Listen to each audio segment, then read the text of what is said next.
Namah Sarvata Tagatebhyah Sarvata Hankang Rishasi Mahabali Sarvata Tagato Punya Nijati Hung Hung Trata Trata Pratahati Svaha. That's a protection mantra. Comes from a dictionary of Chinese Buddhism done by a Protestant missionary in China.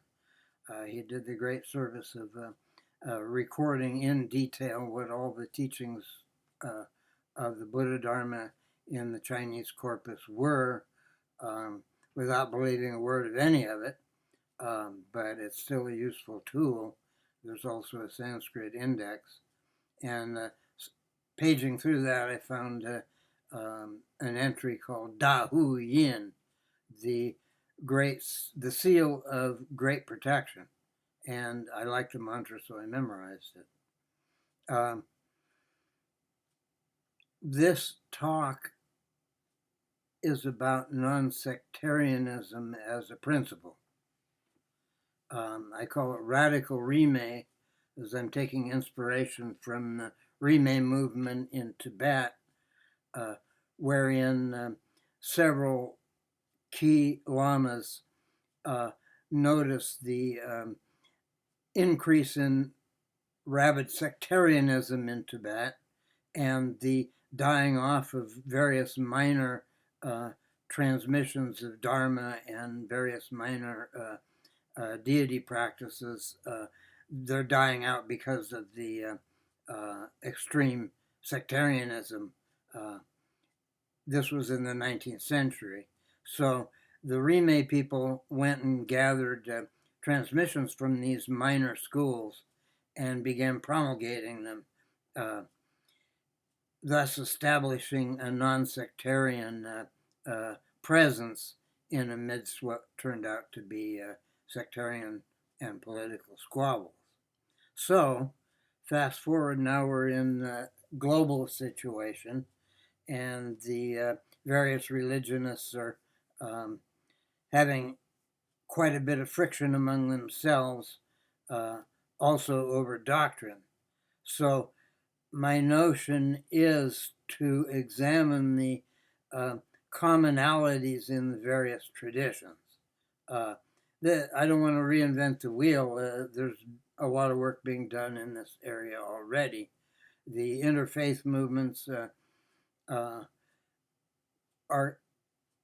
combining energies of different religious practices in a way to honor them all.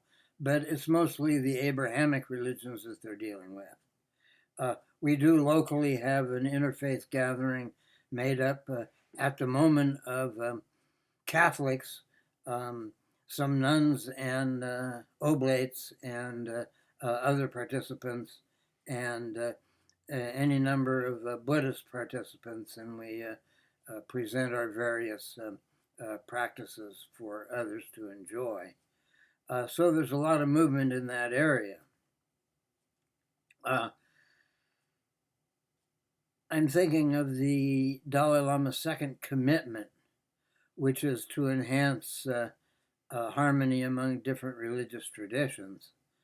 Certainly an effort that's needed in whatever way we can muster it.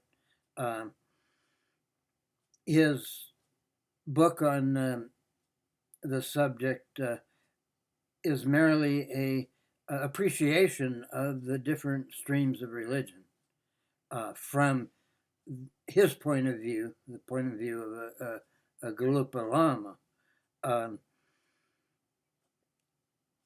It seems that the frictions among spiritual traditions have a lot to do with the identifications of followers, the political and social affiliations of followers, and the various, shall we say, fractures that occur in the body politic due to various squabbles. And sectarians have been known to indulge in serious negative actions attacking the other factions.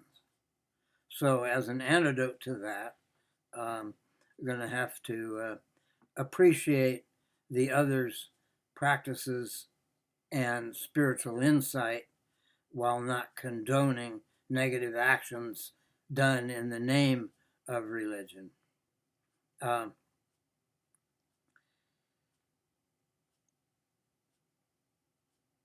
I'm thinking Sikhs.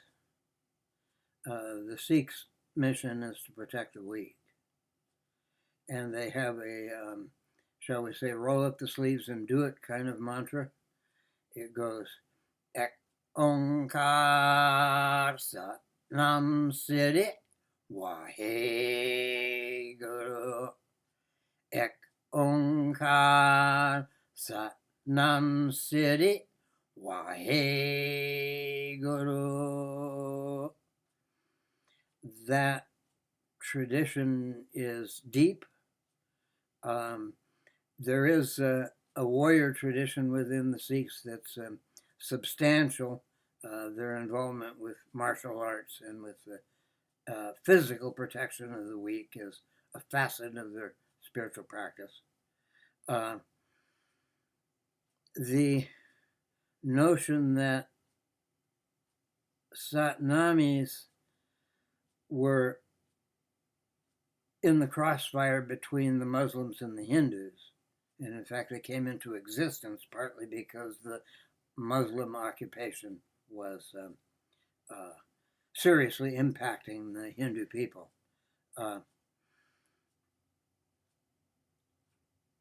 Christian fundamentalists and Muslim fundamentalists are among the most problematic of the religious groups.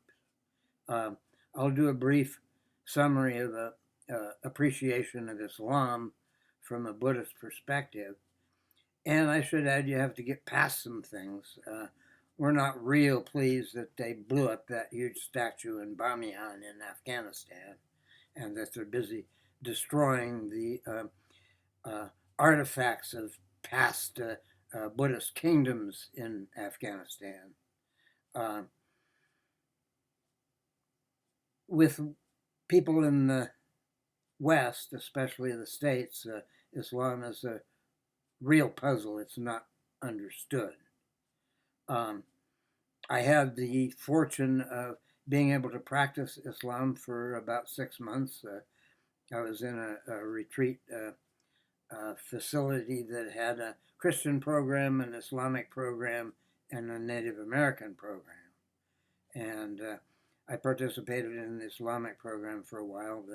The Sheikh had learned his Sufism in Israel, studied with a Sufi name of Sidi Sheikh Mohammed, who lives on the Mount of Olives in Jerusalem. We did probably 3 of the 5 prayers, daily prayers. And if you've never experienced that, the feeling is immense. You've got this wave of prayer sweeping the earth. It's like just after noon, the prayer of Zohar. And one time zone after another, there are prayers going on, emulating the connection with the one God. Every surah of the Quran begins, Bismillah ar-Rahman ar-Rahim. We begin in the name of the one God who is mercy and compassion. And unfortunately, some of the militants have forgotten that reminder that it's basically about love and compassion. And of course, the origin of Islam had to do with a substantial intertribal battle. And so there's always that militant facet, but there's also that beautiful and gentle facet of Islam that most people in the West are oblivious of. The Quran is huge. It has some amazing things in it. I have not dipped deeply into it, but I can render what's called the Fatiha, which is the surah of the Quran that opens the Quran, and maybe it'll open some understanding for you. A'udhu billahi minash shaitanir rajim. That's a protective mantra. Bismillah ar-Rahman ar-Rahim. Alhamdulillahi Rabbil Alameen ar-Rahman ar-Rahim Maliki Yawmiddin Iyaka na'budu wa iyaka nasta'in Ihdina sirata al-mustaqim Sirata ladina namta alayhim Ghayril maghdubi alayhim waladhalin. And there's not very much you could disagree with in the meaning of that. I'll try to render some of it. Alhamdulillahi, praise God. Bismillah ar-Rahman ar-Rahim. We begin in the name of Allah, who is mercy and compassion. Alhamdulillahi Rabbil Alameen ar-Rahman ar-Rahim. Maliki Yawmiddin, Lord of the universe. Maliki Yawmiddin. Rabbil Alameen is Lord of the universe. Maliki Yawmiddin is King of the Day of Judgment. So these are attributes of the one God. The one God, she is mercy and compassion. The one God, she is one without a second. And then there are other attributes. Lord of the universe, creator of the worlds, King of the Day of Judgment, and then it goes on, Maliki Yawmiddin, Iyaka na'budu wa iyaka nasta'in. On you we rely, and to you we give homage. Close as I could get to that idea. Ihdina sirat al-mustaqim. Show us the straight and narrow way. Ihdina sirat al-mustaqim. Sirat al-adina namta alayhim. The path of those who have gained the favor of the one. Ihdina sirat al-mustaqim. Sirat al-adina namta alayhim.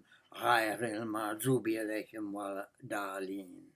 And not the way of those who displease the one or have fallen away. Pretty powerful spiritual offering from the heart of Islam. And as a Buddhist, I have to accept that there's great spiritual value in the heart of Islam, and express great sadness at the fact that very evil people have usurped Islam and made a tool of terror and death out of it. That was not the original intention.